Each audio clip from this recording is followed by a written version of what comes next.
Anything involving slime is awesome. So I'm slime, please.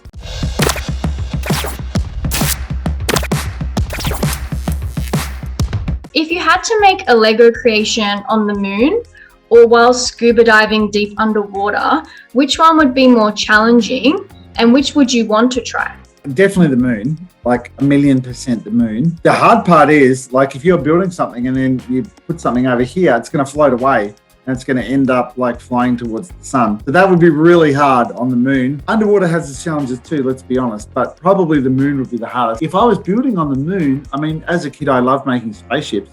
So you kind of like, on the moon, you have to make a spaceship, right? That would be essential. Which also sounds like it would be quite difficult. So you'd be adding challenges to your build while on the build. And bits would be flying off and like going off into space at the same time. So yeah, that would be hard.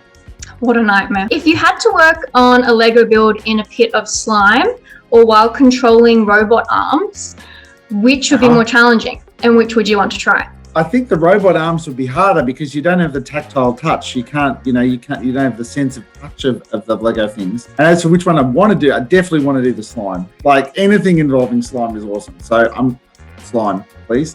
Have you done many Lego builds that do involve slime? We've done a couple of challenges on Lego Masters where we've blown something up with slime, but we've never actually like built in a pit of slime or any of those kind of things. So no, haven't done too much. A little bit, not too much.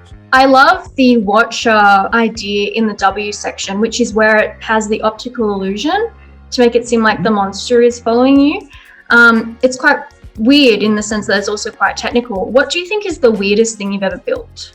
I've built a few wacky things over the years. At a convention, it was over the yellow brick road, and like I had to make the big ruby slipper. So I've had to do some really strange things like that, which are pretty, out there and unusual. Made a giant love heart, like a 4-meter sized love heart. So that was a bit out there. That was pretty cool. I've done lots of weird builds, actually, probably. Depends what you can sort of consider weird. When we've done a big build, like I know I had to do a giant Darth Vader, like about a 6-meter high Darth Vader, absolutely massive. So I thought I'd make a little brain to put on the inside of it. So I made some little pink Lego bricks as Darth Vader's brain on the inside. So yeah, we do some weird stuff sometimes.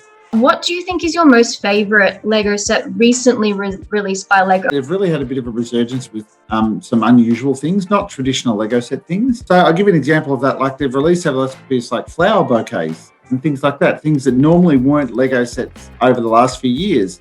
You know, Lego released a lot of cars or planes or trucks or all of those kind of things, very much normal Lego things. But when they released those flowers and I'm like putting them together, like this is really cool. It's very different in a different kind of way.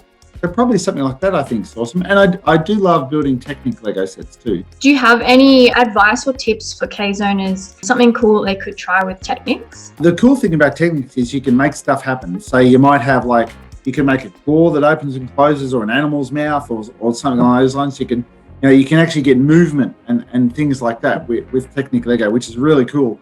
And they have motors and stuff too, so you can make all sorts of stuff happen. So, as I say to kids often with Technic, why don't you try and make a robot that cleans up your clothes off the floor or something awesome like that, so you don't have to do it. So yeah, you can try and do all sorts of crazy stuff with Technic. I tried to make a robot turn the light switch off.